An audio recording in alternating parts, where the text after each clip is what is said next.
The Willows by Algernon Blackwood. 1.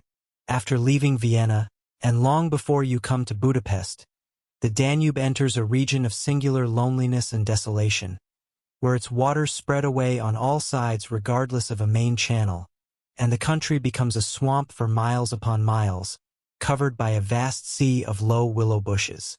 On the big maps, this deserted area is painted in a fluffy blue, growing fainter in color as it leaves the banks, and across it may be seen in large straggling letters the word Sumpfi, meaning marshes. In high flood, this great acreage of sand, shingle beds, and willow-grown islands is almost topped by the water, but in normal seasons the bushes bend and rustle in the free winds, showing their silver leaves to the sunshine in an ever-moving plain of bewildering beauty. These willows never attain to the dignity of trees. They have no rigid trunks.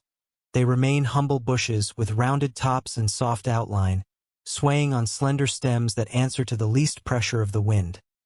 Supple as grasses, and so continually shifting that they somehow give the impression that the entire plain is moving and alive. For the wind sends waves rising and falling over the whole surface, waves of leaves instead of waves of water. Green swells like the sea, too, until the branches turn and lift, and then silvery white as their underside turns to the sun. Happy to slip beyond the control of the stern banks, the Danube here wanders about at will among the intricate network of channels intersecting the islands everywhere with broad avenues down which the waters pour with a shouting sound, making whirlpools, eddies, and foaming rapids, tearing at the sandy banks, carrying away masses of shore and willow clumps, and forming new islands innumerably which shift daily in size and shape and possess at best an impermanent life, since the flood time obliterates their very existence. Properly speaking, this fascinating part of the river's life begins soon after leaving Pressburg, and we, in our Canadian canoe with gypsy tent and frying pan on board, reached it on the crest of a rising flood about mid-July.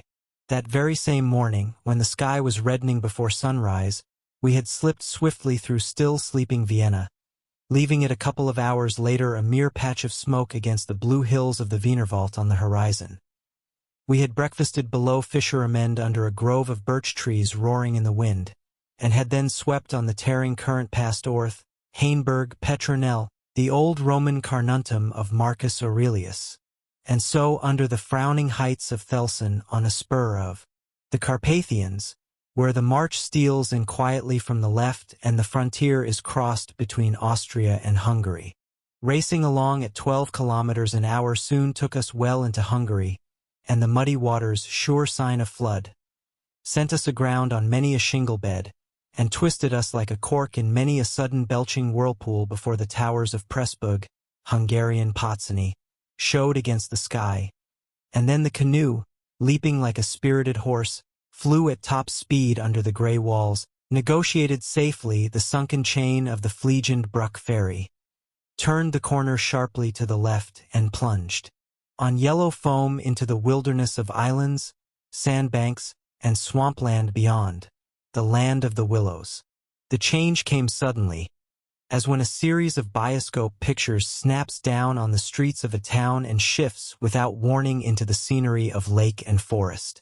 We entered the land of desolation on wings, and in less than half an hour there was neither boat nor fishing hut nor red roof, nor any single sign of human habitation and civilization within sight.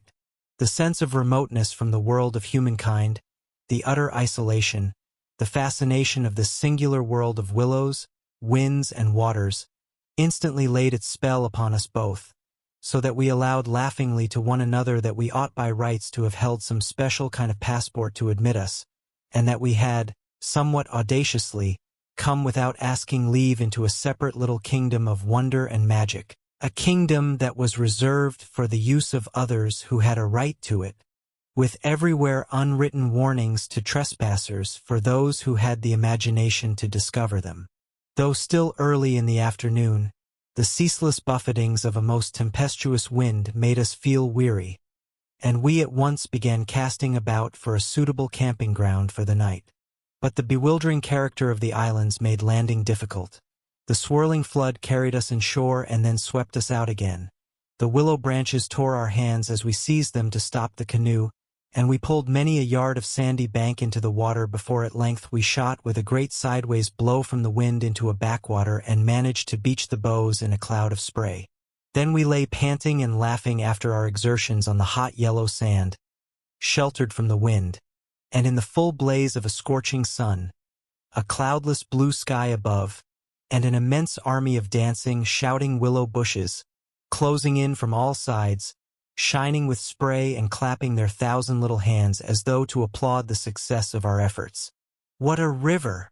I said to my companion, thinking of all the way we had traveled from the source in the Black Forest, and how he had often been obliged to wade and push in the upper shallows at the beginning of June.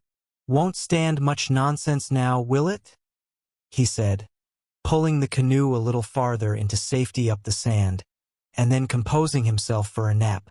I lay by his side, happy and peaceful in the bath of the elements, water, wind, sand, and the great fire of the sun, thinking of the long journey that lay behind us, and of the great stretch before us to the Black Sea, and how lucky I was to have such a delightful and charming traveling companion as my friend, the Swede. We had made many similar journeys together, but the Danube, more than any other river I knew, impressed us from the very beginning with its aliveness. From its tiny bubbling entry into the world among the pinewood gardens of Daneuschingen, until this moment when it began to play the great river game of losing itself among the deserted swamps, unobserved, unrestrained, it had seemed to us like following the growth of some living creature, sleepy at first but later developing violent desires as it became conscious of its deep soul. It rolled, like some huge fluid being, through all the countries we had passed, holding our little craft on its mighty shoulders, playing roughly with us sometimes, yet always friendly and well-meaning, till at length we had come inevitably to regard it as a great personage. How, indeed, could it be otherwise, since it told us so much of its secret life? At night we heard it singing to the moon as we lay in our tent, uttering that odd sibilant note peculiar to itself and said to be caused by the rapid tearing of the pebbles along its bed. So great is its hurrying speed.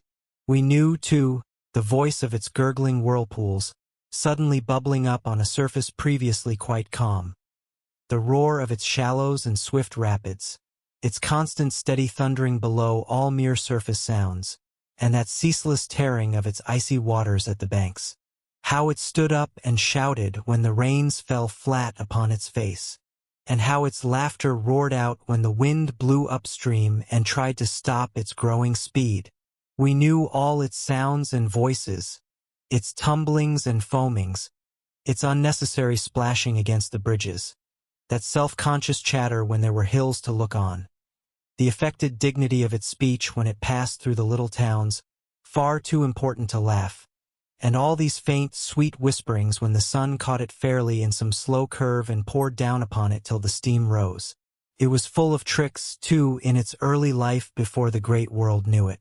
There were places in the upper reaches among the Swabian forests, when yet the first whispers of its destiny had not reached it, where it elected to disappear through holes in the ground, to appear again on the other side of the porous limestone hills and start a new river with another name, leaving, too, so little water in its own bed that we had to climb out and wade and push the canoe through miles of shallows.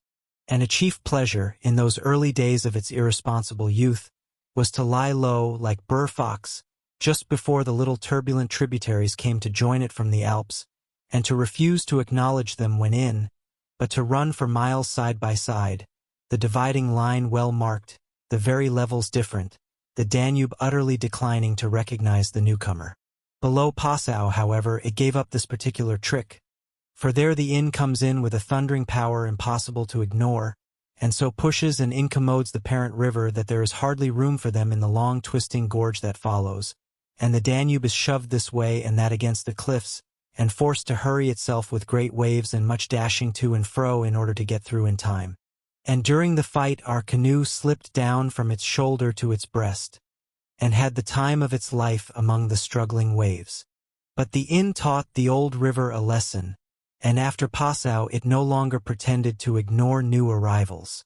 This was many days back, of course, and since then we had come to know other aspects of the great creature, and across the Bavarian wheat plain of Straubing she wandered so slowly under the blazing June sun that we could well imagine only the surface inches were water, while below there moved, concealed as by a silken mantle, a whole army of undines, passing silently and unseen down to the sea, and very leisurely too, lest they be discovered. Much, too, we forgave her because of her friendliness to the birds and animals that haunted the shores. Cormorants lined the banks in lonely places in rows like short black palings. Gray crows crowded the shingle beds. Storks stood fishing in the vistas of shallower water that opened up between the islands, and hawks, swans, and marsh birds of all sorts filled the air with glinting wings and singing, petulant cries. It was impossible to feel annoyed with the river's vagaries after seeing a deer leap with a splash into the water at sunrise and swim past the bows of the canoe, and often we saw fawns peering at us from the underbrush, or looked straight into the brown eyes of a stag as we charged full tilt round a corner and entered another reach of the river. Foxes, too, everywhere haunted the banks, tripping daintily among the driftwood and disappearing so suddenly that it was impossible to see how they managed it. But now, after leaving Pressburg, everything changed a little, and the Danube became more serious. It ceased trifling. It was halfway to the Black Sea, within seeming distance almost of other, stranger countries where no tricks would be permitted or understood. It became suddenly grown up, and claimed our respect and even our awe. It broke out into three arms, for one thing, that only met again 100 kilometers farther down, and for a canoe there were no indications which one was intended to be followed. "If you take a side channel," said the Hungarian officer we met in the Pressburg shop while buying provisions, "you may find yourselves, when the flood subsides, 40 miles from anywhere, high and dry, and you may easily starve. There are no people, no farms, no fishermen. I warn you not to continue. The river, too, is still rising, and this wind will increase." The rising river did not alarm us in the least, but the matter of being left high and dry by a sudden subsidence of the waters might be serious, and we had consequently laid in an extra stock of provisions. For the rest, the officer's prophecy held true, and the wind, blowing down a perfectly clear sky, increased steadily till it reached the dignity of a westerly gale. It was earlier than usual when we camped, for the sun was a good hour or two from the horizon, and leaving my friend still asleep on the hot sand, I wandered about in desultory examination of our hotel. The island, I found, was less than an acre in extent, a mere sandy bank standing some 2 or 3 feet above the level of the river. The far end, pointing into the sunset, was covered with flying spray which the tremendous wind drove off the crests of the broken waves. It was triangular in shape with the apex upstream. I stood there for several minutes, watching the impetuous crimson flood bearing down with a shouting roar, dashing in waves against the bank as though to sweep it bodily away, and then swirling by in 2 foaming streams on either side. The ground seemed to shake with the shock and rush, while the furious movement of the willow bushes as the wind poured over them increased the curious illusion that the island itself actually moved. Above, for a mile or two, I could see the great river descending upon me. It was like looking up the slope of a sliding hill, white with foam, and leaping up everywhere to show itself to the sun. The rest of the island was too thickly grown with willows to make walking pleasant, but I made the tour nevertheless. From the lower end the light, of course, changed, and the river looked dark and angry. Only the backs of the flying waves were visible, streaked with foam, and pushed forcibly by the great puffs of wind that fell upon them from behind. For a short mile it was visible, pouring in and out among the islands, and then disappearing with a huge sweep into the willows, which closed about it like a herd of monstrous antediluvian creatures crowding down to drink. They made me think of gigantic sponge-like growths that sucked the river up into themselves. They caused it to vanish from sight. They herded there together in such overpowering numbers. Altogether it was an impressive scene, with its utter loneliness, its bizarre suggestion. and as I gazed, long and curiously, a singular emotion began to stir somewhere in the depths of me. Midway in my delight of the wild beauty, there crept, unbidden and unexplained, a curious feeling of disquietude, almost of alarm. A rising river, perhaps, always suggests something of the ominous. Many of the little islands I saw before me would probably have been swept away by the morning. This resistless, thundering flood of water touched the sense of awe. Yet I was aware that my uneasiness lay deeper far than the emotions of awe and wonder. It was not that I felt, nor had it directly to do with the power of the driving wind, this shouting hurricane that might almost carry up a few acres of willows into the air and scatter them like so much chaff over the landscape. The wind was simply enjoying itself, for nothing rose out of the flat landscape to stop it, and I was conscious of sharing its great game with a kind of pleasurable excitement. Yet this novel emotion had nothing to do with the wind. Indeed, so vague was the sense of distress I experienced, that it was impossible to trace it to its source and deal with it accordingly, though I was aware somehow that it had to do with my realization of our utter insignificance before this unrestrained power of the elements about me. The huge-grown river had something to do with it too, a vague, unpleasant idea that we had somehow trifled with these great elemental forces in whose power we lay helpless every hour of the day and night. For here, indeed, they were gigantically at play together, and the sight appealed to the imagination. But my emotion, so far as I could understand it, seemed to attach itself more particularly to the willow bushes, to these acres and acres of willows, crowding, so thickly growing there, swarming everywhere the eye could reach, pressing upon the river as though to suffocate it, standing in dense array mile after mile beneath the sky, watching, waiting, listening. And, apart quite from the elements, the willows connected themselves subtly with my malaise, attacking the mind insidiously somehow by reason of their vast numbers, and contriving in some way or other to represent to the imagination a new and mighty power, a power, moreover, not altogether friendly to us. Great revelations of nature, of course, never fail to impress in one way or another, and I was no stranger to moods of the kind. Mountains overawe and oceans terrify, while the mystery of great forests exercises a spell peculiarly its own. But all these, at one point or another, somewhere link on intimately with human life and human experience. They stir comprehensible, even if alarming, emotions. They tend on the whole to exalt. With this multitude of willows, however, it was something far different, I felt. Some essence emanated from them that besieged the heart. A sense of awe awakened, true, but of awe touched somewhere by a vague terror.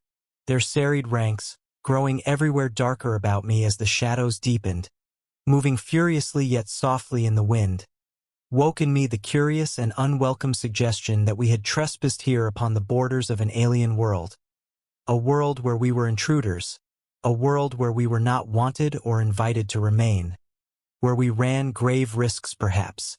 The feeling, however, though it refused to yield its meaning entirely to analysis, did not at the time trouble me by passing into menace. Yet it never left me quite, even during the very practical business of putting up the tent in a hurricane of wind and building a fire for the stew-pot. It remained, just enough to bother and perplex, and to rob a most delightful camping ground of a good portion of its charm. To my companion, however, I said nothing, for he was a man I considered devoid of imagination. In the first place, I could never have explained to him what I meant, and in the second, he would have laughed stupidly at me if I had. There was a slight depression in the center of the island, and here we pitched the tent. The surrounding willows broke the wind a bit. "A poor camp," observed the imperturbable Swede when at last the tent stood upright. "No stones and precious little firewood. I'm for moving on early tomorrow. This sand won't hold anything." But the experience of a collapsing tent at midnight had taught us many devices, and we made the cozy gypsy house as safe as possible, and then set about collecting a store of wood to last till bedtime. Willow bushes drop no branches, and driftwood was our only source of supply. We hunted the shores pretty thoroughly. Everywhere the banks were crumbling as the rising flood tore at them and carried away great portions with a splash and a gurgle. "The island's much smaller than when we landed," said the accurate Swede. "It won't last long at this rate. We'd better drag the canoe close to the tent and be ready to start at a moment's notice. I shall sleep in my clothes." He was a little distance off, climbing along the bank, and I heard his rather jolly laugh as he spoke. "By Jove!" I heard him call, a moment later, and turned to see what had caused his exclamation. But for the moment he was hidden by the willows, and I could not find him. "What in the world's this?" I heard him cry again, and this time his voice had become serious. I ran up quickly and joined him on the bank. He was looking over the river, pointing at something in the water. "Good heavens, it's a man's body!" he cried excitedly. "Look, a black thing, turning over and over in the foaming waves, swept rapidly past. It kept disappearing and coming up to the surface again. It was about 20 feet from the shore, and just as it was opposite to where we stood it lurched round and looked straight at us. We saw its eyes reflecting the sunset, and gleaming in odd yellow as the body turned over. Then it gave a swift, gulping plunge, and dived out of sight in a flash. "An otter, by gad!" we exclaimed in the same breath, laughing. It was an otter, alive and out on the hunt, yet it had looked exactly like the body of a drowned man turning helplessly in the current. Far below it came to the surface once again, and we saw its black skin, wet and shining in the sunlight. Then, too, just as we turned back, our arms full of driftwood, another thing happened to recall us to the river bank. This time it really was a man, and what was more, a man in a boat. Now a small boat on the Danube was an unusual sight at any time, but here in this deserted region, and at flood time, it was so unexpected as to constitute a real event. We stood and stared. Whether it was due to the slanting sunlight, or the refraction from the wonderfully illumined water, I cannot say, but whatever the cause, I found it difficult to focus my sight properly upon the flying apparition. It seemed, however, to be a man standing upright in a sort of flat-bottomed boat, steering with a long oar, and being carried down the opposite shore at a tremendous pace. He apparently was looking across in our direction, but the distance was too great and the light too uncertain for us to make out very plainly what he was about.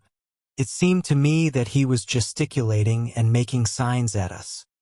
His voice came across the water to us shouting something furiously, but the wind drowned it so that no single word was audible. There was something curious about the whole appearance. Man, boat, signs, voice, that made an impression on me out of all proportion to its cause. "He's crossing himself," I cried. "Look, he's making the sign of the cross." "I believe you're right," the Swede said, shading his eyes with his hand and watching the man out of sight. He seemed to be gone in a moment, melting away down there into the sea of willows where the sun caught them in the bend of the river and turned them into a great crimson wall of beauty. Mist, too, had begun to ruse so that the air was hazy. "But what in the world is he doing at nightfall on this flooded river?" I said, half to myself. "Where is he going at such a time, and what did he mean by his signs and shouting? D'you think he wished to warn us about something? He saw our smoke and thought we were spirits probably," laughed my companion. "These Hungarians believe in all sorts of rubbish. You remember the shopwoman at Pressburg warning us that no one ever landed here because it belonged to some sort of beings outside man's world. I suppose they believe in fairies and elementals, possibly demons, too. That peasant in the boat saw people on the islands for the first time in his life," he added after a slight pause. "And it scared him, that's all." The Swede's tone of voice was not convincing, and his manner lacked something that was usually there. I noted the change instantly while he talked, though without being able to label it precisely. If they had enough imagination. I laughed loudly. I remember trying to make as much noise as I could. They might well people a place like this with the old gods of antiquity. The Romans must have haunted all this region more or less with their shrines and sacred groves and elemental deities. The subject dropped and we returned to our stew pot, for my friend was not given to imaginative conversation as a rule. Moreover, just then I remember feeling distinctly glad that he was not imaginative. His stolid, practical nature suddenly seemed to me welcome and comforting. It was an admirable temperament, I felt. He could steer down rapids like a red Indian, shoot dangerous bridges and whirlpools better than any white man I ever saw in a canoe. He was a grand fellow for an adventurous trip, a tower of strength when untoward things happened. I looked at his strong face and light curly hair as he staggered along under his pile of driftwood, twice the size of mine, and I experienced a feeling of relief. Yes, I was distinctly glad just then that the Swede was what he was, and that he never made remarks that suggested more than they said. "The river's still rising, though," he added, as if following out some thoughts of his own, and dropping his load with a gasp. "This island will be under water in 2 days if it goes on." "I wish the wind would go down," I said. "I don't care a fig for the river." The flood, indeed, had no terrors for us. We could get off at 10 minutes' notice, and the more water the better we liked it. It meant an increasing current and the obliteration of the treacherous shingle beds that so often threatened to tear the bottom out of our canoe. Contrary to our expectations, the wind did not go down with the sun. It seemed to increase with the darkness, howling overhead and shaking the willows round us like straws. Curious sounds accompanied it sometimes, like the explosion of heavy guns, and it fell upon the water and the island in great flat blows of immense power. It made me think of the sounds a planet must make, could we only hear it driving along through space. But the sky kept wholly clear of clouds, and soon after supper the full moon rose up in the east and covered the river and the plain of shouting willows with a light like the day. We lay on the sandy patch beside the fire, smoking, listening to the noises of the night round us, and talking happily of the journey we had already made, and of our plans ahead. The map lay spread in the door of the tent, but the high wind made it hard to study, and presently we lowered the curtain and extinguished the lantern. The firelight was enough to smoke and see each other's faces by, and the sparks flew about overhead like fireworks. A few yards beyond, the river gurgled and hissed, and from time to time a heavy splash announced the falling away of further portions of the bank. Our talk, I noticed, had to do with the faraway scenes and incidents of our first camps in the Black Forest, or of other subjects altogether remote from the present setting, for neither of us spoke of the actual moment more than was necessary, almost as though we had agreed tacitly to avoid discussion of the camp and its incidents. Neither the otter nor the boatman, for instance, received the honor of a single mention, though ordinarily these would have furnished discussion for the greater part of the evening. They were, of course, distinct events in such a place. The scarcity of wood made it a business to keep the fire going, for the wind, that drove the smoke in our faces wherever we sat, helped at the same time to make a forced draught. We took it in turn to make some foraging expeditions into the darkness, and the quantity the Swede brought back always made me feel that he took an absurdly long time finding it. For the fact was I did not care much about being left alone, and yet it always seemed to be my turn to grub about among the bushes or scramble along the slippery banks in the moonlight. The long day's battle with wind and water, such wind and such water, had tired us both, and an early bed was the obvious program. Yet neither of us made the move for the tent. We lay there, tending the fire, talking in desultory fashion, peering about us into the dense willow bushes, and listening to the thunder of wind and river. The loneliness of the place had entered our very bones, and silence seemed natural, for after a bit the sound of our voices became a trifle unreal and forced. Whispering would have been the fitting mode of communication, I felt, and the human voice, always rather absurd amid the roar of the elements, now carried with it something almost illegitimate. It was like talking out loud in church, or in some place where it was not lawful, perhaps not quite safe, to be overheard. The eeriness of this lonely island, set among a million willows, swept by a hurricane, and surrounded by hurrying deep waters, touched us both, I fancy. Untrodden by man, almost unknown to man, it lay there beneath the moon, remote from human influence, on the frontier of another world, an alien world, a world tenanted by willows only and the souls of willows. And we, in our rashness, had dared to invade it, even to make use of it. Something more than the power of its mystery stirred in me as I lay on the sand, feet to fire, and peered up through the leaves at the stars. For the last time I rose to get firewood. When this has burnt up, I said firmly, I shall turn in. And my companion watched me lazily as I moved off into the surrounding shadows. For an unimaginative man, I thought he seemed unusually receptive that night, unusually open to suggestion of things other than sensory. He too was touched by the beauty and loneliness of the place. I was not altogether pleased, I remember, to recognize this slight change in him, and instead of immediately collecting sticks, I made my way to the far point of the island where the moonlight on plain and river could be seen to better advantage. The desire to be alone had come suddenly upon me.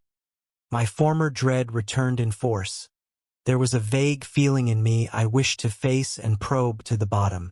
When I reached the point of sand jutting out among the waves, the spell of the place descended upon me with a positive shock. No mere scenery could have produced such an effect. There was something more here, something to alarm. I gazed across the waste of wild waters. I watched the whispering willows. I heard the ceaseless beating of the tireless wind. And one and all, each in its own way, stirred in me the sensation of a strange distress. But the willows especially. For ever they went on chattering and talking among themselves, laughing a little, shrilly crying out, sometimes sighing. But what it was they made so much to do about belonged to the secret life of the great plain they inhabited. And it was utterly alien to the world I knew, or to that of the wild yet kindly elements. They made me think of a host of beings from another plane of life, another evolution altogether, perhaps, all discussing a mystery known only to themselves. I watched them moving busily together, oddly shaking their big bushy heads, twirling their myriad leaves even when there was no wind. They moved of their own will as though alive, and they touched, by some incalculable method, my own keen sense of the horrible. There they stood in the moonlight, like a vast army surrounding our camp, shaking their innumerable silver spears defiantly, formed all ready for an attack. The psychology of places, for some imaginations at least, is very vivid. For the wanderer, especially, camps have their note either of welcome or rejection. At first it may not always be apparent, because the busy preparations of tent and cooking prevent, but with the first pause, after supper usually, it comes and announces itself. And the note of this willow camp now became unmistakably plain to me. We were interlopers, trespassers. We were not welcomed. The sense of unfamiliarity grew upon me as I stood there watching. We touched the frontier of a region where our presence was resented. For a night's lodging we might perhaps be tolerated. But for a prolonged and inquisitive stay, no. By all the gods of the trees and wilderness, no. We were the first human influences upon this island, and we were not wanted. The willows were against us. Strange thoughts like these, bizarre fancies, born I know not whence, found lodgment in my mind as I stood listening. What, I thought, if, after all, these crouching willows proved to be alive? If suddenly they should rise up, like a swarm of living creatures, marshaled by the gods whose territory we had invaded, sweep towards us off the vast swamps, booming overhead in the night, and then settle down. As I looked, it was so easy to imagine they actually moved, crept nearer, retreated a little, huddled together in masses, hostile, waiting for the great wind that should finally start them a-running. I could have sworn their aspect changed a little, and their ranks deepened and pressed more closely together. The melancholy shrill cry of a night bird sounded overhead, and suddenly I nearly lost my balance as the piece of bank I stood upon fell with a great splash into the river, undermined by the flood. I stepped back just in time, and went on hunting for firewood again, half laughing at the odd fancies that crowded so thickly into my mind and cast their spell upon me. I recalled the Swede's remark about moving on next day, and I was just thinking that I fully agreed with him, when I turned with a start and saw the subject of my thoughts standing immediately in front of me. He was quite close. The roar of the elements had covered his approach. "You've been gone so long," he shouted above the wind. "I thought something must have happened to you." But there was that in his tone, and a certain look in his face as well, that conveyed to me more than his usual words, and in a flash I understood the real reason for his coming. It was because the spell of the place had entered his soul too, and he did not like being alone. "River still rising," he cried, pointing to the flood in the moonlight. "And the wind's simply awful." He always said the same things, but it was the cry for companionship that gave the real importance to his words. "Lucky," I cried back. "Our tent's in the hollow. I think it'll hold all right." I added something about the difficulty of finding wood, in order to explain my absence, but the wind caught my words and flung them across the river, so that he did not hear, but just looked at me through the branches, nodding his head. "Lucky if we get away without disaster," he shouted, or words to that effect. And I remember feeling half angry with him for putting the thought into words, for it was exactly what I felt myself. There was disaster impending somewhere, and the sense of presentiment lay unpleasantly upon me. We went back to the fire and made a final blaze, poking it up with our feet. We took a last look round. But for the wind, the heat would have been unpleasant. I put this thought into words, and I remember my friend's reply struck me oddly. That he would rather have the heat, the ordinary July weather, than this diabolical wind. Everything was snug for the night. The canoe lying turned over beside the tent, with both yellow paddles beneath her, the provision sack hanging from a willow stem, and the washed-up dishes removed to a safe distance from the fire, all ready for the morning meal. We smothered the embers of the fire with sand, and then turned in. The flap of the tent door was up, and I saw the branches and the stars and the white moonlight. The shaking willows and the heavy buffetings of the wind against our taut little house were the last things I remembered as sleep came down and covered all with its soft and delicious forgetfulness. 2. Suddenly I found myself lying awake, peering from my sandy mattress through the door of the tent. I looked at my watch pinned against the canvas, and saw by the bright moonlight that it was past 12 o'clock, the threshold of a new day, and I had therefore slept a couple of hours. The Swede was asleep still beside me. The wind howled as before. Something plucked at my heart and made me feel afraid. There was a sense of disturbance in my immediate neighborhood. I sat up quickly and looked out. The trees were swaying violently to and fro as the gusts smote them, but our little bit of green canvas lay snugly safe in the hollow, for the wind passed over it without meeting enough resistance to make it vicious. The feeling of disquietude did not pass, however, and I crawled quietly out of the tent to see if our belongings were safe. I moved carefully so as not to waken my companion. Curious excitement was on me. I was halfway out, kneeling on all fours, when my eye first took in that the tops of the bushes opposite, with their moving tracery of leaves, made shapes against the sky. I sat back on my haunches and stared. It was incredible, surely, but there, opposite and slightly above me, were shapes of some indeterminate sort among the willows, and as the branches swayed in the wind they seemed to group themselves about these shapes, forming a series of monstrous outlines that shifted rapidly beneath the moon. Close, about 50 feet in front of me, I saw these things. My first instinct was to waken my companion, that he too might see them, but something made me hesitate. The sudden realization, probably, that I should not welcome corroboration. and meanwhile I crouched there staring in amazement with smarting eyes. I was wide awake. I remember saying to myself that I was not dreaming. They first became properly visible, these huge figures, just within the tops of the bushes, immense, bronze-colored, moving, and wholly independent of the swaying of the branches. I saw them plainly and noted, now I came to examine them more calmly, that they were very much larger than human, and indeed that something in their appearance proclaimed them to be not human at all. Certainly they were not merely the moving tracery of the branches against the moonlight. They shifted independently. They rose upwards in a continuous stream from earth to sky, vanishing utterly as soon as they reached the dark of the sky. They were interlaced one with another, making a great column, and I saw their limbs and huge bodies melting in and out of each other, forming this serpentine line that bent and swayed and twisted spirally with the contortions of the wind-tossed trees.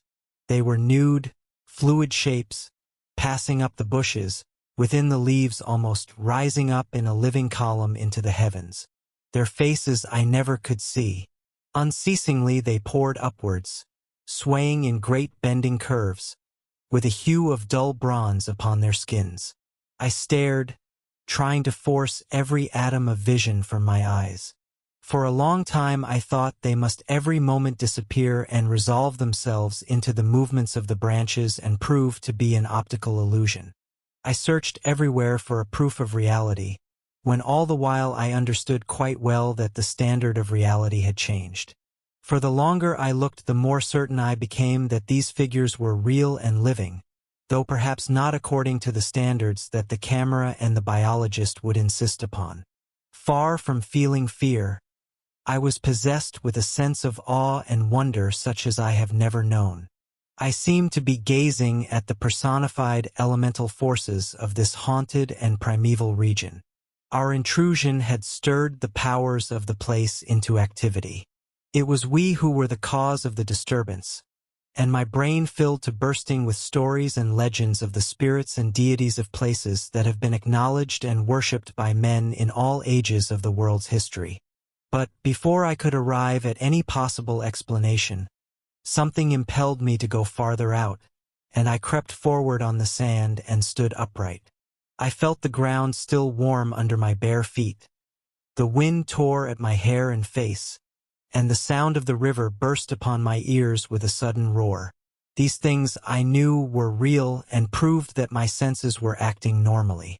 Yet the figures still rose from earth to heaven, silent, majestically, in a great spiral of grace and strength that overwhelmed me at length with a genuine deep emotion of worship.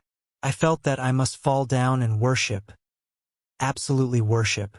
Perhaps in another minute I might have done so, when a gust of wind swept against me with such force that it blew me sideways, and I nearly stumbled and fell. It seemed to shake the dream violently out of me. At least it gave me another point of view somehow. The figures still remained, still ascended into heaven from the heart of the night, but my reason at last began to assert itself. It must be a subjective experience, I argued, none the less real for that, but still subjective. The moonlight and the branches combined to work out these pictures upon the mirror of my imagination, and for some reason I projected them outwards and made them appear objective. I knew this must be the case, of course. I took courage and began to move forward across the open patches of sand. By Jove, though, was it all hallucination? Was it merely subjective? Did not my reason argue in the old feudal way from the little standard of the known? I only know that great column of figures ascended darkly into the sky for what seemed a very long period of time, and with a very complete measure of reality as most men are accustomed to gauge reality. Then suddenly they were gone, and, once they were gone and the immediate wonder of their great presence had passed, fear came down upon me with a cold rush. The esoteric meaning of this lonely and haunted region suddenly flamed up within me, and I began to tremble dreadfully. I took a quick look round, a look of horror that came near to panic, calculating vainly ways of escape, and then, realizing how helpless I was to achieve anything really effective, I crept back silently into the tent and lay down again upon my sandy mattress, first lowering the door curtain to shut out the sight of the willows in the moonlight, and then burying my head as deeply as possible beneath the blankets to deaden the sound of the terrifying wind. 3. As though further to convince me that I had not been dreaming, I remember that it was a long time before I fell again into a troubled and restless sleep. And even then only the upper crust of me slept, and underneath there was something that never quite lost consciousness, but lay alert and on the watch. But this second time I jumped up with a genuine start of terror. It was neither the wind nor the river that woke me, but the slow approach of something that caused the sleeping portion of me to grow smaller and smaller till at last it vanished altogether, and I found myself sitting bolt upright, listening. Outside there was a sound of multitudinous little patterings. They had been coming, I was aware, for a long time, and in my sleep they had first become audible. I sat there nervously wide awake as though I had not slept at all. It seemed to me that my breathing came with difficulty, and that there was a great weight upon the surface of my body. In spite of the hot night, I felt clammy with cold and shivered. Something surely was pressing steadily against the sides of the tent and weighing down upon it from above. Was it the body of the wind? Was this the pattering rain, the dripping of the leaves? The spray blown from the river by the wind and gathering in big drops? I thought quickly of a dozen things. Then suddenly the explanation leaped into my mind. A bough from the poplar, the only large tree on the island, had fallen with the wind. Still half caught by the other branches, it would fall with the next gust and crush us. And meanwhile its leaves brushed and tapped upon the tight canvas surface of the tent. I raised a loose flap and rushed out, calling to the Swede to follow. But when I got out and stood upright, I saw that the tent was free. There was no hanging bough. There was no rain or spray. Nothing approached. A cold, gray light filtered down through the bushes and lay on the faintly gleaming sand. Stars still crowded the sky directly overhead, and the wind howled magnificently, but the fire no longer gave out any glow, and I saw the east reddening in streaks through the trees. Several hours must have passed since I stood there before watching the ascending figures, and the memory of it now came back to me horribly, like an evil dream. Oh, how tired it made me feel, that ceaseless raging wind! Yet, though the deep lassitude of a sleepless night was on me, my nerves were tingling with the activity of an equally tireless apprehension, and all idea of repose was out of the question. The river I saw had risen further. Its thunder filled the air, and a fine spray made itself felt through my thin, sleeping shirt. Yet nowhere did I discover the slightest evidence of anything to cause alarm. This deep, prolonged disturbance in my heart remained wholly unaccounted for. My companion had not stirred when I called him, and there was no need to waken him now. I looked about me carefully, noting everything. The turned-over canoe, the yellow paddles, 2 of them I'm certain, the provision sack and the extra lantern hanging together from the tree, and crowding everywhere about me, enveloping all the willows, those endless, shaking willows. A bird uttered its morning cry, and a string of duck passed with whirring flight overhead in the twilight. The sand whirled, dry and stinging, about my bare feet in the wind. I walked round the tent and then went out a little way into the bush, so that I could see across the river to the farther landscape, and the same profound yet indefinable emotion of distress seized upon me again as I saw the interminable sea of bushes stretching to the horizon, looking ghostly and unreal in the wan light of dawn. I walked softly here and there, still puzzling over that odd sound of infinite pattering, and of that pressure upon the tent that had wakened me. It must have been the wind, I reflected, the wind bearing upon the loose, hot sand, driving the dry particles smartly against the taut canvas, the wind dropping heavily upon our fragile roof. Yet all the time my nervousness and malaise increased appreciably. I crossed over to the farther shore and noted how the coastline had altered in the night, and what masses of sand the river had torn away. I dipped my hands and feet into the cool current and bathed my forehead. Already there was a glow of sunrise in the sky and the exquisite freshness of coming day. On my way back, I passed purposely beneath the very bushes where I had seen the column of figures rising into the air, and midway among the clumps I suddenly found myself overtaken by a sense of vast terror. From the shadows a large figure went swiftly by. Someone passed me, as sure as ever man did. It was a great staggering blow from the wind that helped me forward again, and once out in the more open space, the sense of terror diminished strangely. The winds were about and walking, I remember saying to myself, for the winds often move like great presences under the trees. And altogether the fear that hovered about me was such an unknown and immense kind of fear, so unlike anything I had ever felt before, that it woke a sense of awe and wonder in me that did much to counteract its worst effects. And when I reached a high point in the middle of the island from which I could see the wide stretch of river, crimson in the sunrise, the whole magical beauty of it all was so overpowering that a sort of wild yearning woke in me and almost brought a cry up into the throat. But this cry found no expression, for as my eyes wandered from the plain beyond to the island round me and noted our little tent half hidden among the willows, a dreadful discovery leaped out at me, compared to which my terror of the walking winds seemed as nothing at all. For a change, I thought, had somehow come about in the arrangement of the landscape. It was not that my point of vantage gave me a different view, but that an alteration had apparently been effected in the relation of the tent to the willows, and of the willows to the tent. Surely the bushes now crowded much closer, unnecessarily, unpleasantly close.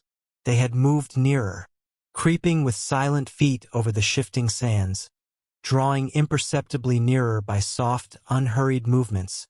The willows had come closer during the night. But had the wind moved them, or had they moved of themselves? I recalled the sound of infinite small patterings and the pressure upon the tent and upon my own heart that caused me to wake in terror. I swayed for a moment in the wind like a tree, finding it hard to keep my upright position on the sandy hillock. There was a suggestion here of personal agency, of deliberate intention, of aggressive hostility, and it terrified me into a sort of rigidity. Then the reaction followed quickly. The idea was so bizarre, so absurd, that I felt inclined to laugh. But the laughter came no more readily than the cry, for the knowledge that my mind was so receptive to such dangerous imaginings brought the additional terror that it was through our minds and not through our physical bodies that the attack would come, and was coming. The wind buffeted me about, and very quickly it seemed, the sun came up over the horizon. For it was after 4 o'clock, and I must have stood on that little pinnacle of sand longer than I knew, afraid to come down to close quarters with the willows. I returned quietly, creepily, to the tent, first taking another exhaustive look round and, yes, I confess it, making a few measurements. I paced out on the warm sand the distances between the willows and the tent, making a note of the shortest distance particularly. I crawled stealthily into my blankets. My companion, to all appearances, still slept soundly, and I was glad that this was so. Provided my experiences were not corroborated, I could find strength somehow to deny them, perhaps. With the daylight I could persuade myself that it was all a subjective hallucination, a fantasy of the night, a projection of the excited imagination. Nothing further came in to disturb me, and I fell asleep almost at once, utterly exhausted, yet still in dread of hearing again that weird sound of multitudinous pattering, or of feeling the pressure upon my heart that had made it difficult to breathe. For the sun was high in the heavens when my companion woke me from a heavy sleep and announced that the porridge was cooked and there was just time to bathe. The grateful smell of frizzling bacon entered the tent door. "River still rising," he said, "and several islands out in midstream have disappeared altogether. Our own islands much smaller. Any wood left?" I asked sleepily. "The wood and the island will finish tomorrow in a dead heat," he laughed. "But there's enough to last us till then." I plunged in from the point of the island, which had indeed altered a lot in size and shape during the night, and was swept down in a moment to the landing place opposite the tent. The water was icy, and the banks flew by like the country from an express train. Bathing under such conditions was an exhilarating operation, and the terror of the night seemed cleansed out of me by a process of evaporation in the brain. The sun was blazing hot. Not a cloud showed itself anywhere. The wind, however, had not abated one little jot. Quite suddenly then the implied meaning of the Swede's words flashed across me, showing that he no longer wished to leave post-haste, and had changed his mind. Enough to last till tomorrow. He assumed we should stay on the island another night. Struck me as odd. The night before he was so positive the other way. How had the change come about? Great crumblings of the banks occurred at breakfast, with heavy splashings and clouds of spray which the wind brought into our frying pan, and my fellow traveler talked incessantly about the difficulty the Vienna Pest steamers must have to find the channel in flood. But the state of his mind interested and impressed me far more than the state of the river or the difficulties of the steamers. He had changed somehow since the evening before. His manner was different. A trifle excited, a trifle shy, with a sort of suspicion about his voice and gestures. I hardly know how to describe it now in cold blood, but at the time I remember being quite certain of one thing, that he had become frightened. He ate very little breakfast, and for once omitted to smoke his pipe. He had the map spread open beside him, and kept studying its markings. "We'd better get off sharp in an hour," I said presently, feeling for an opening that must bring him indirectly to a partial confession at any rate, and his answer puzzled me uncomfortably. "Rather, if they'll let us." "Who'll let us?" "The elements," I asked quickly with affected indifference. "The powers of this awful place, whoever they are," he replied, keeping his eyes on the map. "The gods are here, if they are anywhere at all in the world. The elements are always the true immortals," I replied, laughing as naturally as I could manage, yet knowing quite well that my face reflected my true feelings when he looked up gravely at me and spoke across the smoke. "We shall be fortunate if we get away without further disaster." This was exactly what I had dreaded, and I screwed myself up to the point of the direct question. It was like agreeing to allow the dentist to extract the tooth. It had to come anyhow in the long run, and the rest was all pretense. "Further disaster? Why, what's happened?" "For one thing, the steering paddle's gone," he said quietly. "The steering paddle gone," I repeated, greatly excited, for this was our rudder, and the Danube in flood without a rudder was suicide. "But what? And there's a tear in the bottom of the canoe," he added, with a genuine little tremor in his voice. I continued staring at him, able only to repeat the words in his face somewhat foolishly. There, in the heat of the sun, and on this burning sand, I was aware of a freezing atmosphere descending round us. I got up to follow him, for he merely nodded his head gravely and led the way towards the tent a few yards on the other side of the fireplace. The canoe still lay there as I had last seen her in the night, ribs uppermost, the paddles, or rather the paddle, on the sand beside her. "There's only one," he said, stooping to pick it up, "and here's the rent in the baseboard." It was on the tip of my tongue to tell him that I had clearly noticed two paddles a few hours before, but a second impulse made me think better of it, and I said nothing. I approached to see. There was a long, finely made tear in the bottom of the canoe where a little slither of wood had been neatly taken clean out. It looked as if the tooth of a sharp rock or snag had eaten down her length, and investigation showed that the hole went through. Had we launched out in her without observing it, we must inevitably have foundered. At first the water would have made the wood swell so as to close the hole, but once out in midstream the water must have poured in, and the canoe, never more than 2 inches above the surface, would have filled and sunk very rapidly. There you see an attempt to prepare a victim for the sacrifice. I heard him saying, more to himself than to me, 2 victims rather, he added as he bent over and ran his fingers along the slit. I began to whistle, a thing I always do unconsciously when utterly nonplussed, and purposely paid no attention to his words. I was determined to consider them foolish. "It wasn't there last night," he said presently, straightening up from his examination and looking anywhere but at me. "We must have scratched her in landing, of course." I stopped whistling to say, "The stones are very sharp." I stopped abruptly, for at that moment he turned round and met my eye squarely.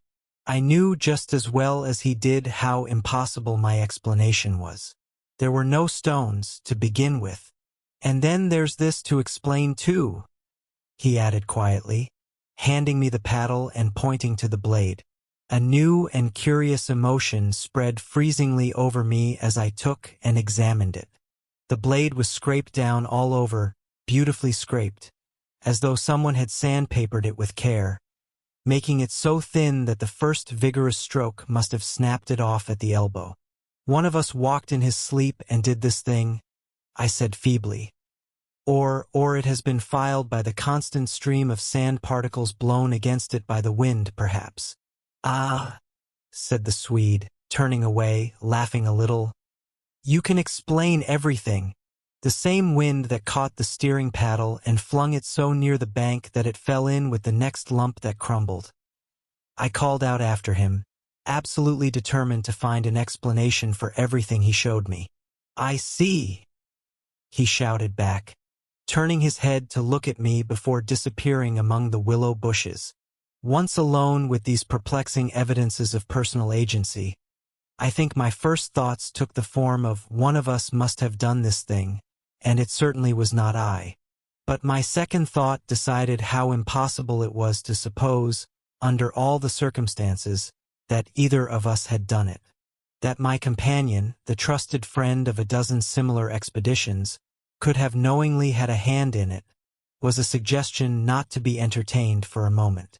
Equally absurd seemed the explanation that this imperturbable and densely practical nature had suddenly become insane and was busied with insane purposes.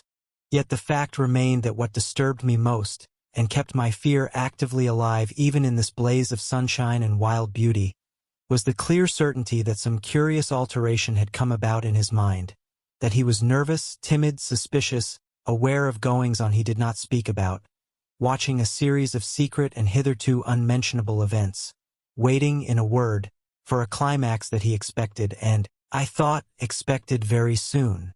This grew up in my mind intuitively, I hardly knew how. I made a hurried examination of the tent and its surroundings, but the measurements of the night remained the same. There were deep hollows formed in the sand I now noticed for the first time, basin-shaped and of various depths and sizes, varying from that of a teacup to a large bowl. The wind, no doubt, was responsible for these miniature craters, just as it was for lifting the paddle and tossing it towards the water. The rent in the canoe was the only thing that seemed quite inexplicable, and, after all, it was conceivable that a sharp point had caught it when we landed. The examination I made of the shore did not assist this theory, but all the same I clung to it with that diminishing portion of my intelligence which I called my reason. An explanation of some kind was an absolute necessity, just as some working explanation of the universe is necessary, however absurd, to the happiness of every individual who seeks to do his duty in the world and face the problems of life. The simile seemed to me at the time an exact parallel. I at once set the pitch melting, and presently the Swede joined me at the work. Though under the best conditions in the world, the canoe could not be safe for traveling till the following day. I drew his attention casually to the hollows in the sand. "Yes," he said, "I know. They're all over the island. But you can explain them, no doubt." "Wind, of course," I answered without hesitation. "Have you never watched those little whirlwinds in the street that twist and twirl everything into a circle? This sand's loose enough to yield, that's all." He made no reply, and we worked on in silence for a bit. I watched him surreptitiously all the time, and I had an idea he was watching me. He seemed, too, to be always listening attentively to something I could not hear, or perhaps for something that he expected to hear, for he kept turning about and staring into the bushes, and up into the sky, and out across the water where it was visible through the openings among the willows.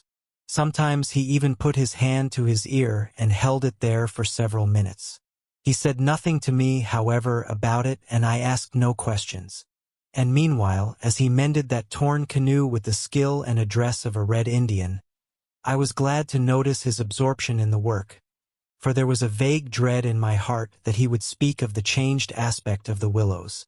And, if he had noticed that, my imagination could no longer be held a sufficient explanation of it. At length, after a long pause, he began to talk. "Queer thing," he added in a hurried sort of voice, as though he wanted to say something and get it over. "Queer thing.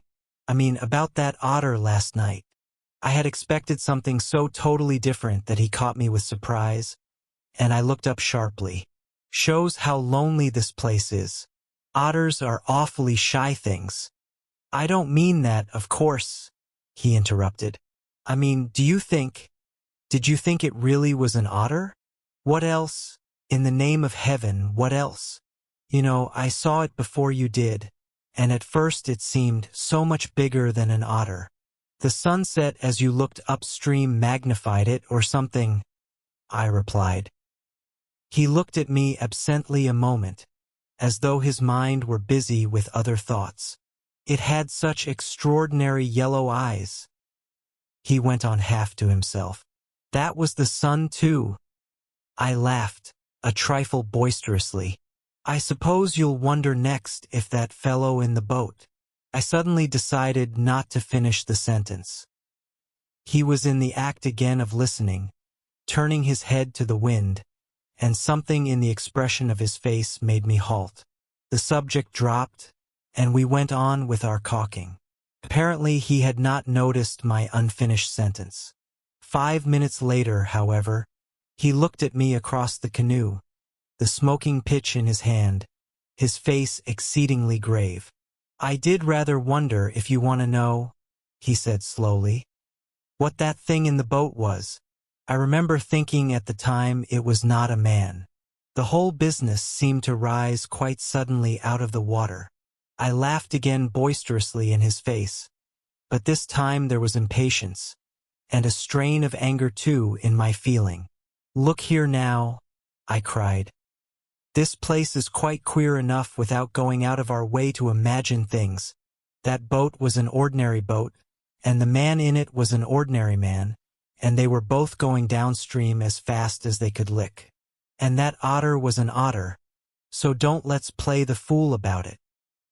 He looked steadily at me with the same grave expression. He was not in the least annoyed. I took courage from his silence. "And, for heaven's sake," I went on, "don't keep pretending you hear things, because it only gives me the jumps, and there's nothing to hear but the river and this cursed old thundering wind." "You fool!" he answered in a low, shocked voice.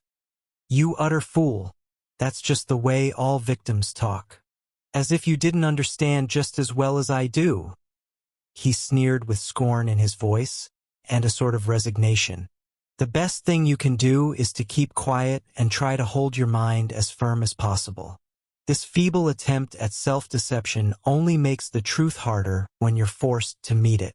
My little effort was over, and I found nothing more to say, for I knew quite well his words were true, and that I was the fool, not he. Up to a certain stage in the adventure he kept ahead of me easily, and I think I felt annoyed to be out of it, to be thus proved less psychic, less sensitive than himself to these extraordinary happenings, and half ignorant all the time of what was going on under my very nose. He knew from the very beginning, apparently, but at the moment I wholly missed the point of his words about the necessity of there being a victim, and that we ourselves were destined to satisfy the want. I dropped all pretense thenceforward, but thenceforward likewise my fear increased steadily to the climax. "But you're quite right about one thing," he added before the subject passed. "And that is that we're wiser not to talk about it, or even to think about it, because what one thinks finds expression in words, and what one says happens. That afternoon, While the canoe dried and hardened, we spent trying to fish, testing the leak, collecting wood, and watching the enormous flood of rising water. Masses of driftwood swept near our shores sometimes, and we fished for them with long willow branches. The island grew perceptibly smaller as the banks were torn away with great gulps and splashes. The weather kept brilliantly fine till about 4 o'clock, and then for the first time for 3 days the wind showed signs of abating. Clouds began to gather in the southwest, spreading thence slowly over the sky. This lessening of the wind came as a great relief, for the incessant roaring, banging, and thundering had irritated our nerves. Yet the silence that came about 5 o'clock with its sudden cessation was in a manner quite as oppressive.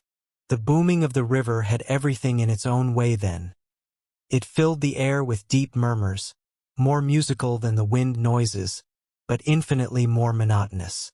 The wind held many notes, rising, falling, always beating out some sort of great elemental tune, whereas the river's song lay between 3 notes at most, dull pedal notes that held a lugubrious quality foreign to the wind, and somehow seemed to me, in my then nervous state, to sound wonderfully well the music of doom. It was extraordinary, too, how the withdrawal suddenly of bright sunlight took everything out of the landscape that made for cheerfulness. And since this particular landscape had already managed to convey the suggestion of something sinister, the change of course was all the more unwelcome and noticeable. For me, I know, the darkening outlook became distinctly more alarming, and I found myself more than once calculating how soon after sunset the full moon would get up in the east, and whether the gathering clouds would greatly interfere with her lighting of the little island. With this general hush of the wind, though it still indulged in occasional brief gusts, the river seemed to me to grow blacker, the willows to stand more densely together. The latter, too, kept up a sort of independent movement of their own, rustling among themselves when no wind stirred, and shaking oddly from the roots upwards.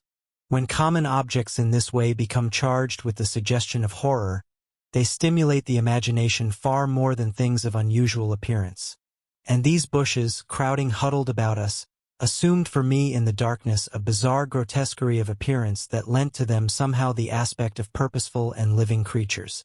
Their very ordinariness, I felt, masked what was malignant and hostile to us. The forces of the region drew nearer with the coming of night. They were focusing upon our island, and more particularly upon ourselves. For thus, somehow, in the terms of the imagination, did my really indescribable sensations in this extraordinary place present themselves. I had slept a good deal in the early afternoon, and had thus recovered somewhat from the exhaustion of a disturbed night, but this only served apparently to render me more susceptible than before to the obsessing spell of the haunting. I fought against it, laughing at my feelings as absurd and childish, with very obvious physiological explanations. Yet, in spite of every effort, they gained in strength upon me so that I dreaded the night as a child lost in a forest must dread the approach of darkness.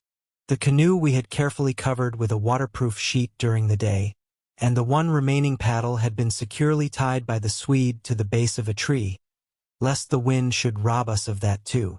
From 5 o'clock onwards I busied myself with the stew-pot and preparations for dinner, it being my turn to cook that night.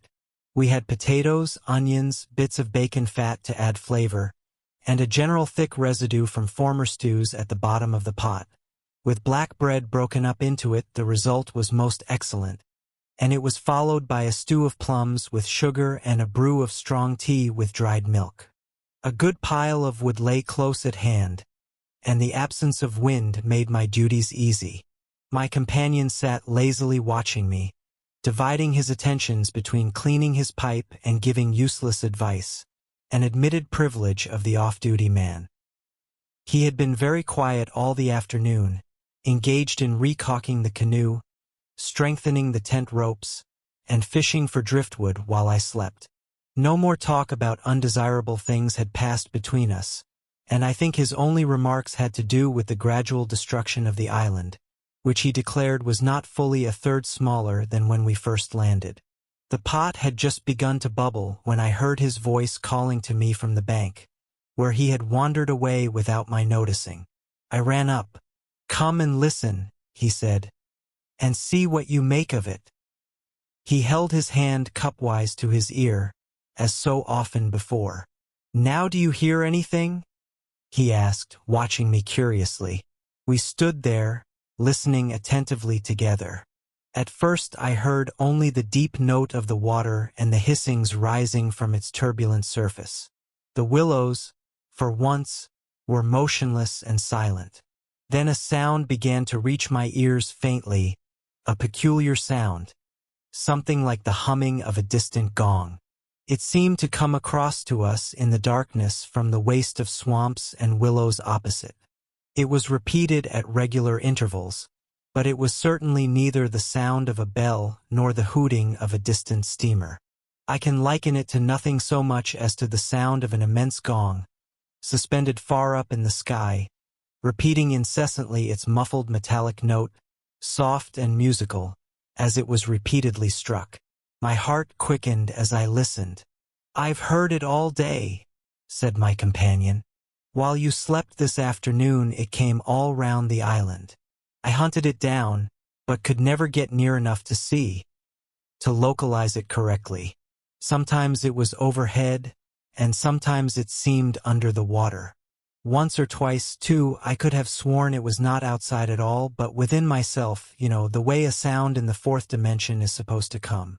I was too much puzzled to pay much attention to his words.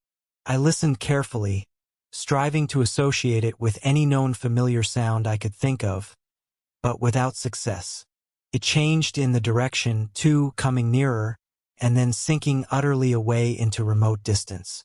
I cannot say that it was ominous in quality, because to me it seemed distinctly musical, yet I must admit it set going a distressing feeling that made me wish I had never heard it.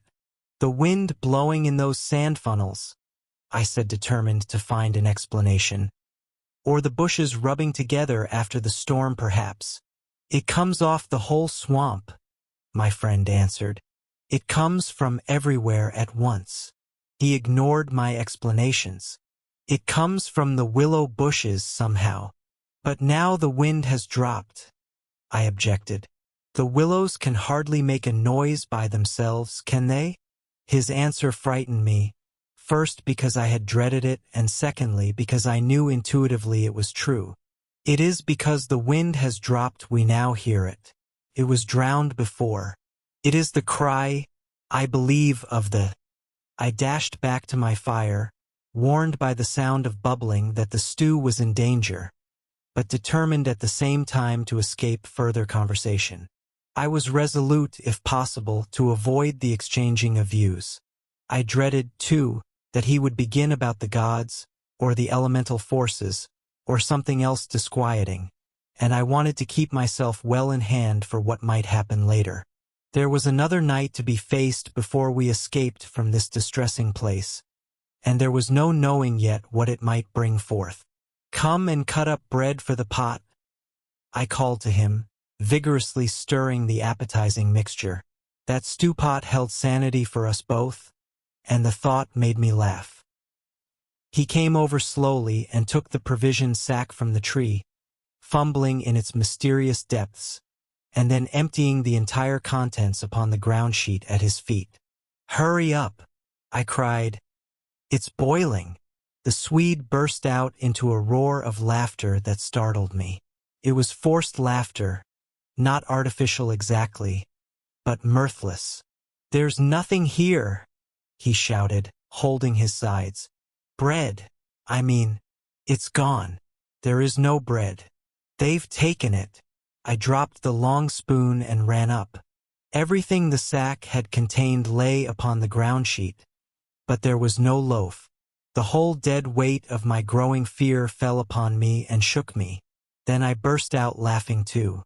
It was the only thing to do, and the sound of my laughter also made me understand his. The stain of psychical pressure caused it, this explosion of unnatural laughter in both of us. It was an effort of repressed forces to seek relief. It was a temporary safety valve. and with both of us it ceased quite suddenly. How criminally stupid of me! I cried, still determined to be consistent and find an explanation. I clean forgot to buy a loaf at Pressburg. That chattering woman put everything out of my head, and I must have left it lying on the counter or— The oatmeal, too, is much less than it was this morning, the Swede interrupted. Why in the world need he draw attention to it? I thought angrily. There's enough for tomorrow, I said, stirring vigorously. And we can get lots more at Commern or Gran. In 24 hours we shall be miles from here. I hope so, to God, he muttered, putting the things back into the sack. Unless we're claimed first as victims for the sacrifice, he added with a foolish laugh. He dragged the sack into the tent, for safety's sake, I suppose, and I heard him mumbling to himself, but so indistinctly that it seemed quite natural for me to ignore his words. Our meal was beyond question a gloomy one, and we ate it almost in silence, avoiding one another's eyes and keeping the fire bright. Then we washed up and prepared for the night, and once smoking, our minds unoccupied with any definite duties, the apprehension I had felt all day long became more and more acute.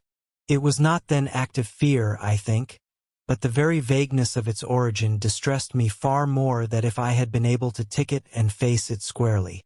The curious sound I have likened to the note of a gong became now almost incessant, and filled the stillness of the night with a faint, continuous ringing rather than a series of distinct notes.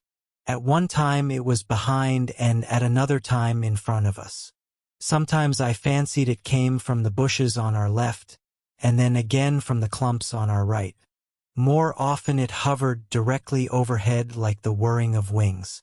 It was really everywhere at once, behind, in front, at our sides and over our heads, completely surrounding us. The sound really defies description. But nothing within my knowledge is like that ceaseless muffled humming rising off the deserted world of swamps and willows. We sat smoking in comparative silence, the strain growing every minute greater. The worst feature of the situation seemed to me that we did not know what to expect, and could therefore make no sort of preparation by way of defense. We could anticipate nothing. My explanations made in the sunshine, moreover, now came to haunt me with their foolish and wholly unsatisfactory nature, and it was more and more clear to us that some kind of plain talk with my companion was inevitable, whether I liked it or not. After all, we had to spend the night together, and to sleep in the same tent side by side.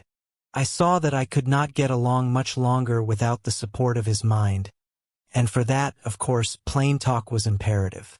As long as possible, however, I postponed this little climax, and tried to ignore or laugh at the occasional sentences he flung into the emptiness. Some of these sentences, moreover, were confoundedly disquieting to me, coming as they did to corroborate much that I felt myself. Corroboration, too, which made it so much more convincing, from a totally different point of view. He composed such curious sentences, and hurled them at me in such an inconsequential sort of way, as though his main line of thought was secret to himself, and these fragments were mere bits he found it impossible to digest. He got rid of them by uttering them. Speech relieved him. It was like being sick. There are things about us, I'm sure, that make for disorder, disintegration, destruction, our destruction, he said once, while the fire blazed between us. We've strayed out of a safe line somewhere. And another time, when the gong sounds had come nearer, ringing much louder than before, and directly over our heads, he said as though talking to himself, I don't think a gramophone would show any record of that. The sound doesn't come to me by the ears at all. The vibrations reach me in another manner altogether, and seem to be within me, which is precisely how a fourth-dimensional sound might be supposed to make itself heard. I purposely made no reply to this, but I sat up a little closer to the fire and peered about me into the darkness. The clouds were massed all over the sky, and no trace of moonlight came through. Very still, too, everything was, so that the river and the frogs had things all their own way. It has that about it, he went on, which is utterly out of common experience. It is unknown. Only one thing describes it really. It is a non-human sound. I mean a sound outside humanity. Having rid himself of this indigestible morsel, he lay quiet for a time, but he had so admirably expressed my own feeling that it was a relief to have the thought out, and to have confined it by the limitation of words from dangerous wandering to and fro in the mind. The solitude of that Danube camping place. Can I ever forget it? The feeling of being utterly alone on an empty planet. My thoughts ran incessantly upon cities and the haunts of men. I would have given my soul, as the saying is, for the feel of those Bavarian villages we had passed through by the score. For the normal human commonplaces.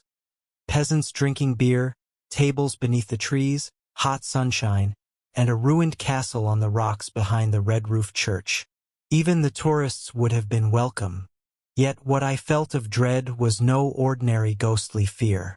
It was infinitely greater, stranger, and seemed to arise from some dim ancestral sense of terror more profoundly disturbing than anything I had known or dreamed of. We had strayed, as the Swede put it, into some region or some set of conditions where the risks were great, yet unintelligible to us, where the frontiers of some unknown world lay close about us. It was a spot held by the dwellers in some outer space, a sort of peephole whence they could spy upon the earth, themselves unseen, a point where the veil between had worn a little thin. As the final result of too long a sojourn here, we should be carried over the border and deprived of what we called our lives, yet by mental, not physical processes. In that sense, as he said, we should be the victims of our adventure, a sacrifice. It took us in different fashion, each according to the measure of his sensitiveness and powers of resistance. I translated it vaguely into a personification of the mightily disturbed elements, investing them with the horror of a deliberate and malefic purpose, resentful of our audacious intrusion into their breeding place. Whereas my friend threw it into the unoriginal form at first of a trespass on some ancient shrine, some place where the old gods still held sway, where the emotional forces of former worshippers still clung, and the ancestral portion of him yielded to the old pagan spell. At any rate, here was a place unpolluted by men, kept clean by the winds from coarsening human influences, a place where spiritual agencies were within reach and aggressive. Never, before or since, have I been so attacked by indescribable suggestions of a beyond region, of another scheme of life, another revolution not parallel to the human. And in the end our minds would succumb under the weight of the awful spell, and we should be drawn across the frontier into their world. Small things testified to the amazing influence of the place, and now in the silence round the fire they allowed themselves to be noted by the mind. The very atmosphere had proved itself a magnifying medium to distort every indication. The otter rolling in the current, the hurrying boatman making signs, the shifting willows, one and all had been robbed of its natural character, and revealed in something of its other aspect, as it existed across the border to that other region.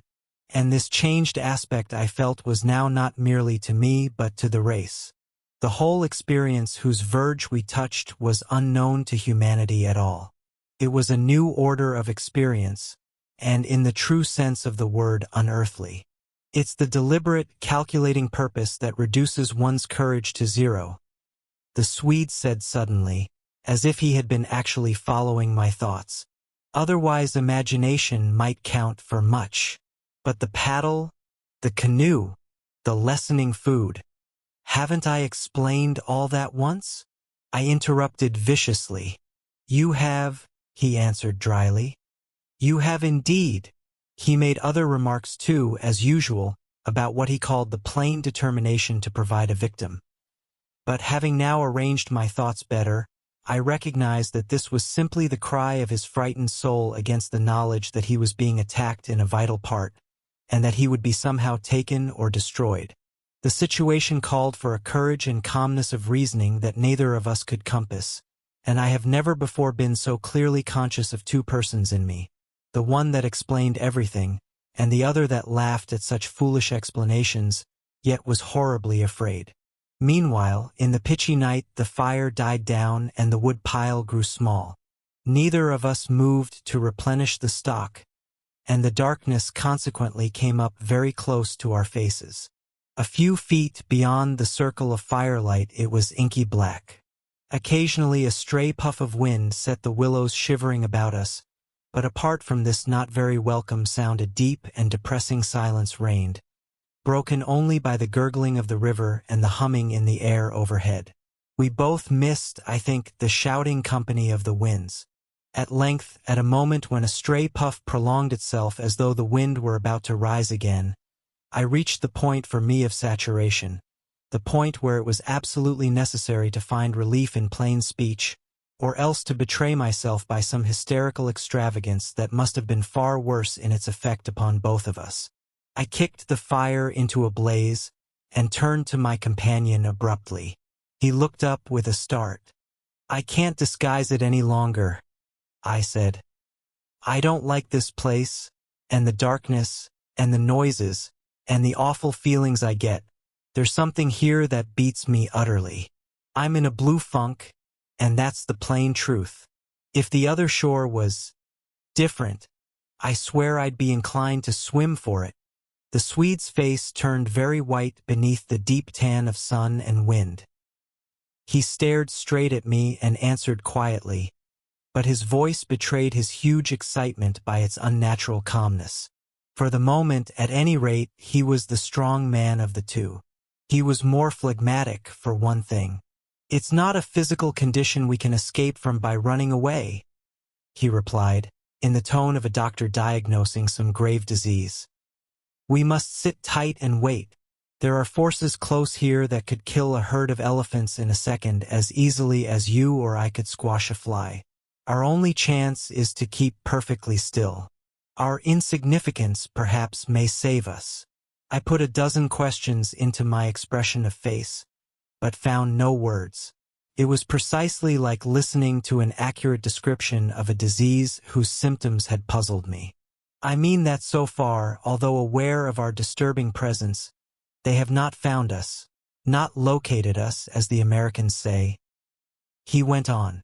"They're blundering about like men hunting for a leak of gas. The paddle and canoe and provisions prove that. I think they feel us, but cannot actually see us. We must keep our minds quiet. It's our minds they feel. We must control our thoughts, or it's all up with us." "Death, you mean?" I stammered, icy with the horror of his suggestion. "Worse by far," he said. "Death, according to one's belief, means either annihilation or release from the limitations of the senses, but it involves no change of character. You don't suddenly alter just because the body's gone. But this means a radical alteration, a complete change, a horrible loss of oneself by substitution. Far worse than death and not even annihilation. We happen to have camped in a spot where their region touches ours, where the veil between has worn thin. Horrors! He was using my very own phrase, my actual words, so that they are aware of our being in their neighborhood. But who are aware? I asked. I forgot the shaking of the willows in the windless calm, the humming overhead, everything except that I was waiting for an answer that I dreaded more than I can possibly explain. He lowered his voice at once to reply, leaning forward a little over the fire, an indefinable change in his face that made me avoid his eyes and look down upon the ground. "All my life," he said, "I have been strangely, vividly conscious of another region, not far removed from our own world in one sense, yet wholly different in kind, where great things go on unceasingly, where immense and terrible personalities hurry by, intent on vast purposes compared to which earthly affairs, the rise and fall of nations, the destinies of empires, the fate of armies and continents, are all as dust in the balance. Vast purposes, I mean, that deal directly with the soul and not indirectly with mere expressions of the soul. I suggest just now, I began, seeking to stop him, feeling as though I was face to face with a madman. But he instantly overbore me with his torrent that had to come. "You think," he said, "it is the spirit of the elements, and I thought perhaps it was the old gods. But I tell you now it is neither. These would be comprehensible entities, for they have relations with men, depending upon them for worship or sacrifice, whereas these beings who are now about us have absolutely nothing to do with mankind, and it is mere chance that their space happens just at this spot to touch our own." The mere conception, which his words somehow made so convincing, as I listened to them there in the dark stillness of that lonely island, set me shaking a little all over. I found it impossible to control my movements. "And what do you propose?" I began again. "A sacrifice, a victim, might save us by distracting them until we could get away," he went on. "Just as the wolves stop to devour the dogs and give the sleigh another start. But I see no chance of any other victim now." I stared blankly at him. The gleam in his eye was dreadful. Presently he continued, "It's the Willows, of course. The Willows mask the others, but the others are feeling about for us. If we let our minds betray our fear, we're lost, lost utterly." He looked at me with an expression so calm, so determined, so sincere, that I no longer had any doubts as to his sanity. He was as sane as any man ever was. "If we can hold out through the night," he added, "we may get off in the daylight unnoticed, or rather undiscovered. But you really think a sacrifice would?" That gong-like humming came down very close over our heads as I spoke, but it was my friend's scared face that really stopped my mouth. "Hush!" he whispered, holding up his hand. "Do not mention them more than you can help. Do not refer to them by name. To name is to reveal. It is the inevitable clue, and our only hope lies in ignoring them, in order that they may ignore us." "Even in thought?" He was extraordinarily agitated. "Especially in thought. Our thoughts make spirals in their world. We must keep them out of our minds at all costs if possible." I raked the fire together to prevent the darkness having everything its own way. I never longed for the sun as I longed for it then in the awful blackness of that summer night. "Were you awake all last night?" he went on suddenly. "I slept badly a little after dawn," I replied evasively, trying to follow his instructions, which I knew instinctively were true. "But the wind, of course." "I know. But the wind won't account for all the noises." "Then you heard it too?" "The multiplying countless little footsteps I heard," he said, adding, after a moment's hesitation, "And that other sound, you mean above the tent, and the pressing down upon us of something tremendous, gigantic?" He nodded significantly. "It was like the beginning of a sort of inner suffocation?" I said.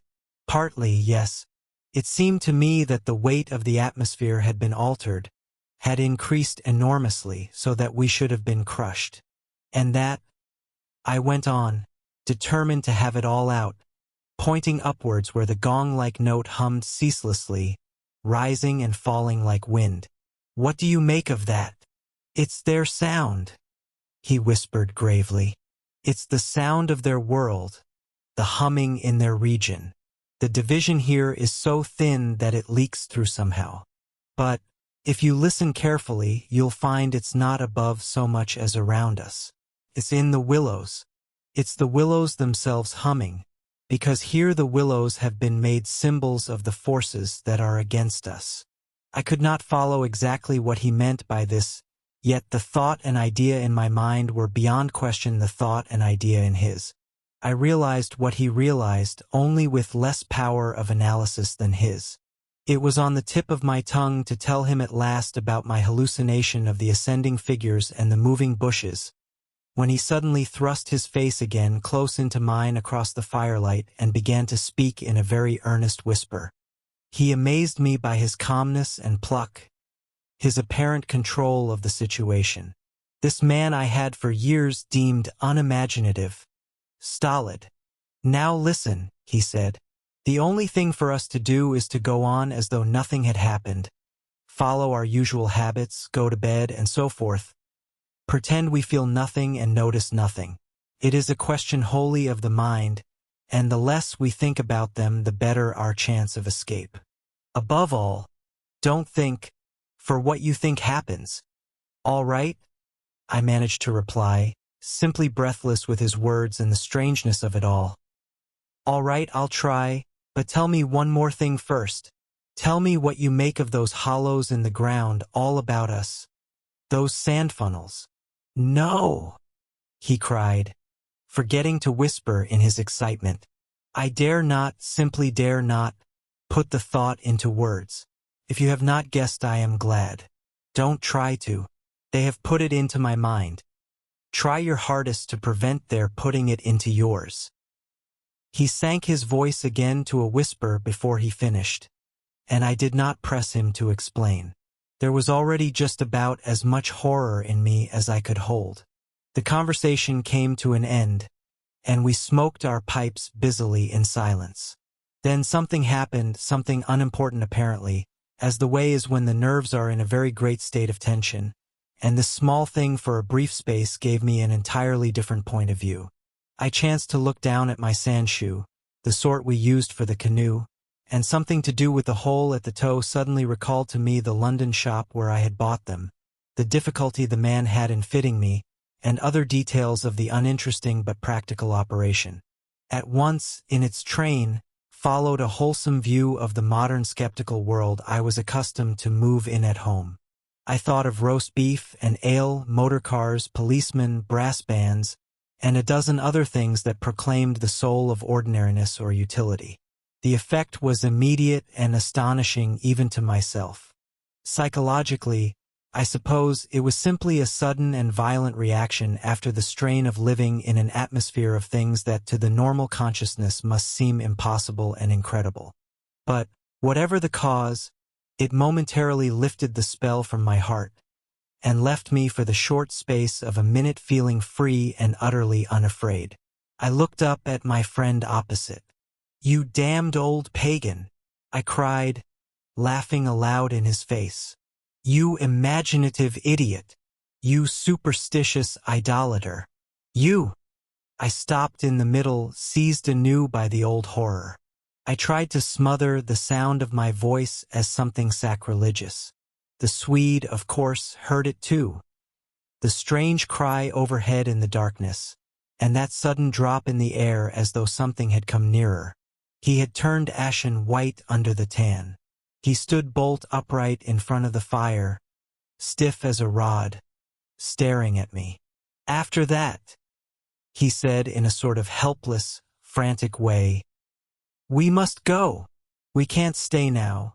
We must strike camp this very instant and go on, down the river." He was talking, I saw, quite wildly, his words dictated by abject terror, the terror he had resisted so long, but which had caught him at last. "In the dark," I exclaimed, shaking with fear after my hysterical outburst, but still realizing our position better than he did. "Sheer madness. The river's in flood, and we've only got a single paddle. Besides, we only go deeper into their country. There's nothing ahead for 50 miles but Willows. Willows, Willows." He sat down again in a state of semi-collapse. The positions, by one of those kaleidoscopic changes nature loves, were suddenly reversed, and the control of our forces passed over into my hands. His mind at last had reached the point where it was beginning to weaken. "What on earth possessed you to do such a thing?" he whispered with the awe of genuine terror in his voice and face. I crossed round to his side of the fire. I took both his hands in mine, kneeling down beside him and looking straight into his frightened eyes. "We'll make one more blaze," I said firmly, "and then turn in for the night. At sunrise we'll be off full speed for Commern. Now, pull yourself together a bit, and remember your own advice about not thinking fear." He said no more, and I saw that he would agree and obey. In some measure, too, it was a sort of relief to get up and make an excursion into the darkness for more wood. We kept close together, almost touching, groping among the bushes and along the bank. The humming overhead never ceased, but seemed to me to grow louder as we increased our distance from the fire. It was shivery work. We were grubbing away in the middle of a thickish clump of willows where some driftwood from a former flood had caught high among the branches, when my body was seized in a grip that made me half drop upon the sand. It was the Swede. He had fallen against me and was clutching me for support. I heard his breath coming and going in short gasps. "Look, by my soul," he whispered, and for the first time in my experience I knew what it was to hear tears of terror in a human voice. He was pointing to the fire, some 50 feet away. I followed the direction of his finger, and I swear my heart missed a beat. There, in front of the dim glow, something was moving. I saw it through a veil that hung before my eyes like the gauze drop curtain used at the back of a theater, hazily a little. It was neither a human figure nor an animal. To me it gave the strange impression of being as large as several animals grouped together, like horses 2 or 3, moving slowly. The Swede, too, got a similar result, though expressing it differently, for he thought it was shaped and sized like a clump of willow bushes, rounded at the top and moving all over upon its surface, coiling upon itself like smoke, he said afterwards. I watched it settle downwards through the bushes. He sobbed at me. "Look, by God, it's coming this way. Oh, oh." He gave a kind of whistling cry. "They've found us." I gave one terrified glance, which just enabled me to see that the shadowy form was swinging towards us through the bushes, and then I collapsed backwards with a crash into the branches. These failed, of course, to support my weight, so that with the Swede on top of me we fell in a struggling heap upon the sand. I really hardly knew what was happening. I was conscious only of a sort of enveloping sensation of icy fear that plucked the nerves out of their fleshly covering, twisted them this way and that, and replaced them quivering. My eyes were tightly shut. Something in my throat choked me. A feeling that my consciousness was expanding, extending out into space, swiftly gave way to another feeling that I was losing it altogether and about to die. An acute spasm of pain passed through me, and I was aware that the Swede had hold of me in such a way that he hurt me abominably. It was the way he caught at me in falling. But it was the pain, he declared afterwards, that saved me. It caused me to forget them and think of something else at the very instant when they were about to find me. It concealed my mind from them at the moment of discovery, yet just in time to evade their terrible seizing of me. He himself, he says, actually swooned at the same moment, and that was what saved him. I only know that at a later date, how long or short is impossible to say, I found myself scrambling up out of the slippery network of willow branches, and saw my companion standing in front of me holding out a hand to assist me. I stared at him in a dazed way, rubbing the arm he had twisted for me. Nothing came to me to say, somehow. I lost consciousness for a moment or two, I heard him say. That's what saved me. It made me stop thinking about them. You nearly broke my arm in two, I said, uttering my only connected thought at the moment. A numbness came over me. That's what saved you, he replied. Between us, we've managed to set them off on a false tack somewhere. The humming has ceased. It's gone. For the moment, at any rate. A wave of hysterical laughter seized me again, and this time spread to my friend too. Great healing gusts of shaking laughter that brought a tremendous sense of relief in their train. We made our way back to the fire and put the wood on so that it blazed at once. Then we saw that the tent had fallen over and lay in a tangled heap upon the ground. We picked it up, and during the process tripped more than once and caught our feet in sand. It's those sand funnels, exclaimed the Swede, when the tent was up again and the firelight lit up the ground for several yards about us. And look at the size of them. All round the tent and about the fireplace where we had seen the moving shadows there were deep funnel-shaped hollows in the sand, exactly similar to the ones we had already found over the island, only far bigger and deeper, beautifully formed, and wide enough in some instances to admit the whole of my foot and leg. Neither of us said a word. We both knew that sleep was the safest thing we could do, and to bed we went accordingly without further delay, having first thrown sand on the fire and taken the provision sack and the paddle inside the tent with us. The canoe, too, we propped in such a way at the end of the tent that our feet touched it, and the least motion would disturb and wake us. In case of emergency, too, we again went to bed in our clothes, ready for a sudden start. 5. It was my firm intention to lie awake all night and watch, but the exhaustion of nerves and body decreed otherwise, and sleep after a while came over me with a welcome blanket of oblivion. The fact that my companion also slept quickened its approach. At first he fidgeted and constantly sat up, asking me if I heard this or heard that. He tossed about on his cork mattress and said the tent was moving and the river had risen over the point of the island. But each time I went out to look I returned with the report that all was well, and finally he grew calmer and lay still. Then at length his breathing became regular and I heard unmistakable sounds of snoring. The first and only time in my life when snoring has been a welcome and calming influence.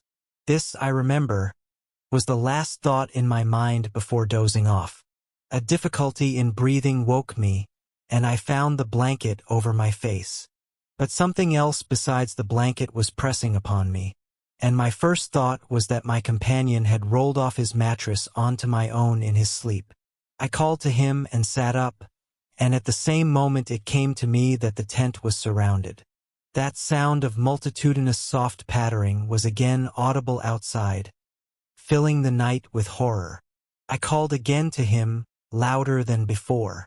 He did not answer, but I missed the sound of his snoring, and also noticed that the flap of the tent was down. This was the unpardonable sin.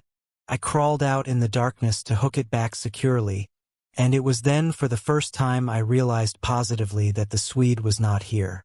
He had gone. I dashed out in a mad run, seized by a dreadful agitation, and the moment I was out I plunged into a sort of torrent of humming that surrounded me completely and came out of every quarter of the heavens at once. It was that same familiar humming, gone mad. A swarm of great invisible bees might have been about me in the air. The sound seemed to thicken the very atmosphere, and I felt that my lungs worked with difficulty. But my friend was in danger, and I could not hesitate. The dawn was just about to break, and a faint whitish light spread upwards over the clouds from a thin strip of clear horizon. No wind stirred. I could just make out the bushes and river beyond, and the pale sandy patches. In my excitement I ran frantically to and fro about the island, calling him by name, shouting at the top of my voice the first words that came into my head. But the willows smothered my voice, and the humming muffled it, so that the sound only traveled a few feet round me. I plunged among the bushes, tripping headlong, tumbling over roots, and scraping my face as I tore this way and that among the preventing branches. Then, quite unexpectedly, I came out upon the island's point and saw a dark figure outlined between the water and the sky.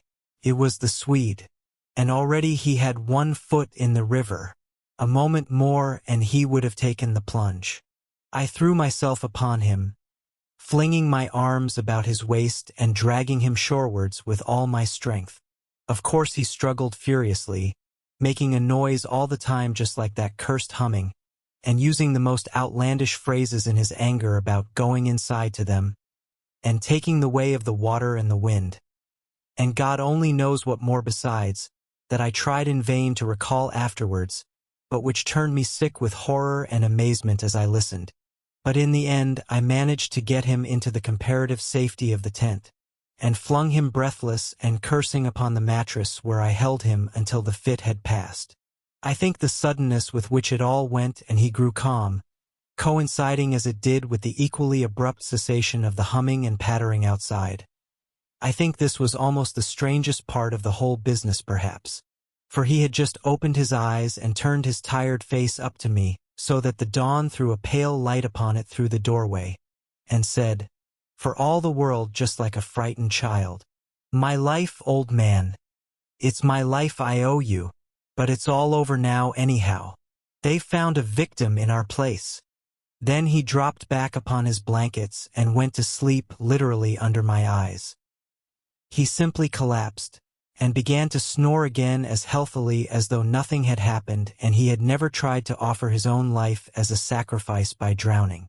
And when the sunlight woke him 3 hours later, hours of ceaseless vigil for me, it became so clear to me that he remembered absolutely nothing of what he had attempted to do, that I deemed it wise to hold my peace and ask no dangerous questions.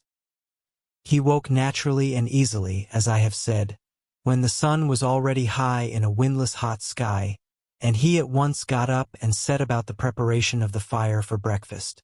I followed him anxiously at bathing, but he did not attempt to plunge in, merely dipping his head and making some remark about the extra coldness of the water. "River's falling at last," he said, "and I'm glad of it." "The humming has stopped too," I said. He looked up at me quietly with his normal expression. Evidently he remembered everything except his own attempt at suicide. "Everything has stopped," he said, "because—" He hesitated, but I knew some reference to that remark he had made just before he fainted was in his mind, and I was determined to know it. "Because they've found another victim?" I said, forcing a little laugh. "Exactly," he answered. "Exactly. I feel as positive of it as though, I feel quite safe again, he finished. He began to look curiously about him. The sunlight lay in hot patches on the sand. There was no wind. The willows were motionless. He slowly rose to feet. "Come," he said. "I think if we look we shall find it." He started off on a run and I followed him. He kept to the banks, poking with a stick among the sandy bays and caves and little backwaters, myself always close on his heels. "Ah!" he exclaimed presently. "Ah!"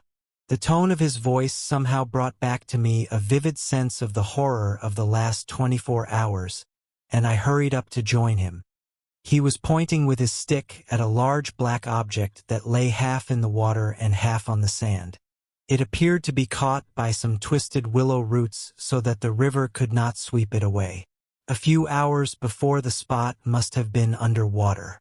"See," he said quietly, "the victim that made our escape possible." And when I peered across his shoulder I saw that his stick rested on the body of a man.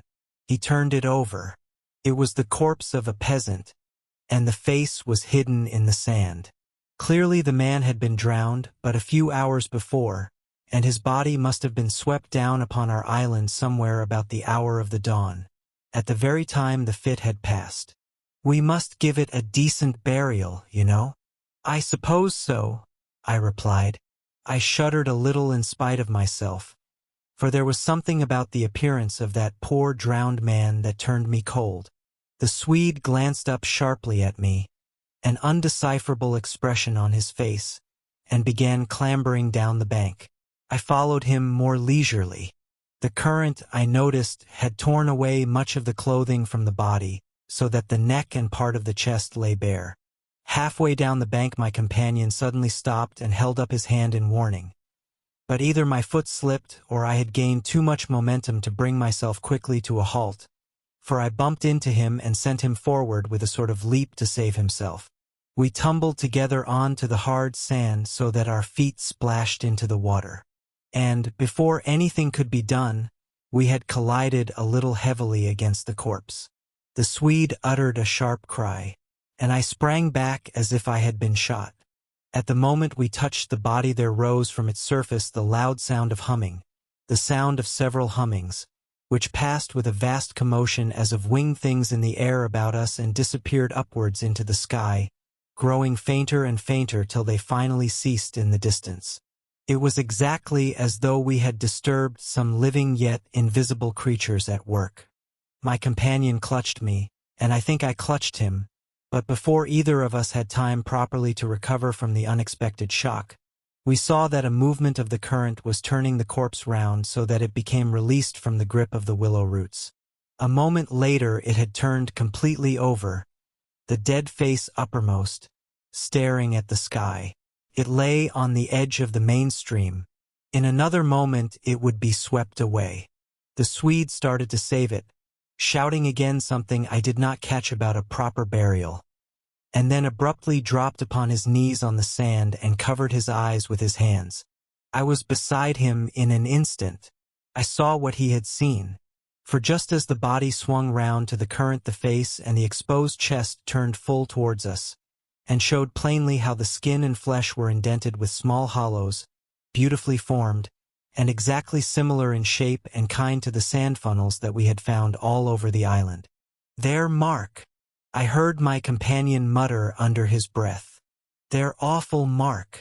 And when I turned my eyes again from his ghastly face to the river, the current had done its work, and the body had been swept away. Dear listener, we close the pages on another tale, a journey through words, imagination, and emotion. Here at the Falls Audiobook, where stories flow like a river's current, carrying you to distant worlds and uncharted depths.